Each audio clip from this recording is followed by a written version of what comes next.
Welcome to week 3, DFC's Change Challenge. Yeah! Why are you so chipper? I was just really excited by this refined sugar. I thought sugar was bad. It's horrible for you. Why are you excited about it? Well, I'm excited because they take something that's raw and natural and in nature, and they put a bunch of high-tech tools and science into it, and they come out with this really refined and potent product called refined sugar. Hey, speaking of potent, this week we're going to talk about making your goals more potent. But I get the sugar. What's with all this? Yeah, I got my tools here because I'm ready to refine my goals. Oh, okay. Before we talk about refining goals, how do you know if your goal is something that needs to be refined? Oh, well, it sounds something like this. God, I keep screwing up in the same exact way. Oh, or, every week, this drives me crazy. Or, you know what? I used to be excited by this goal, but now I'm kind of bored. Yeah, and I'm not seeing any progress. No matter what I do, no change. Yeah, I was actually doing okay, but then I had this friend who had this new exciting idea that's kind of shinier than my old idea. Yeah, and I actually loved my goal initially, but now I'm really super excited about this other thing. All reasons that we need to refine our goal. You might be feeling the same way. Don't fret about it. In fact, this is why we're dedicating our week to refining goals, because a lot of people run into this wall where it's time to make a change, but they're so dead set on sticking to the plan. And that makes sense, because if you give up on a goal too early, you're going to sell yourself short. And nobody likes to feel like a failure. But the truth is, when we talk about process of change, change is inherent in the process of change. Yeah, true story. And I think at this point, you know, in the challenge or trying to make a change, it's really common to kind of let your eyes wander, you know, around.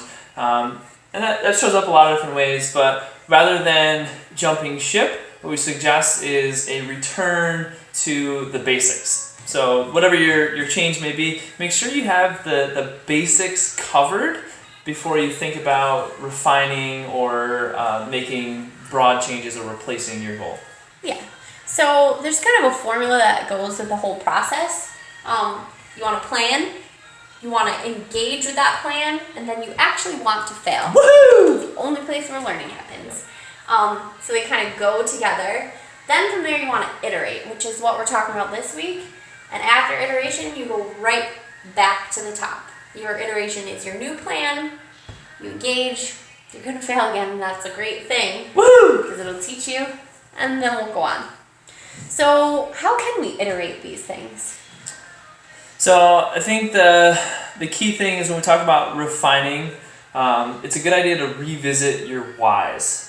All right? Because you've gotten some new perspective and some new experience, and so revisiting your whys may help to change some of the steps that you take now, or you may even have some new whys. Yeah, so in action, that means either going back to your original list where you were supposed to write out 5 whys, or making a new list. And this is really important because if you're feeling bored with a goal and you want to change, but if you revisit your whys and they're still purposeful and meaningful, then you really shouldn't change your goal. You want to refine a different piece of the process.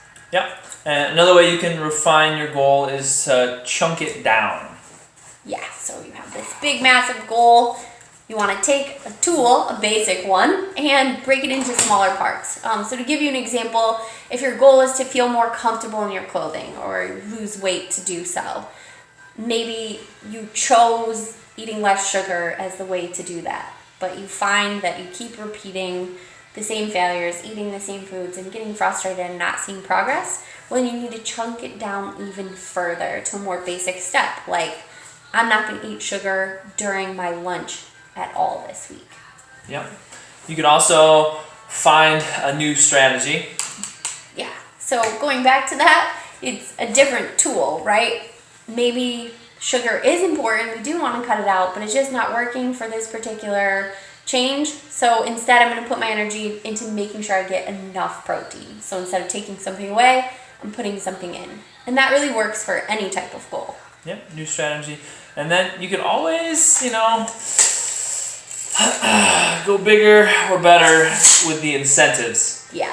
If you're feeling bored or not as desired to go towards it, you might not need to change anything except for your own rewards. Yep. Go big or go home. Yeah, and the intrinsic rewards are really, helpful and put some thought into those. You don't have to always go crazy and big if it means enough to you, but only you can decide, which one of those is going to be right.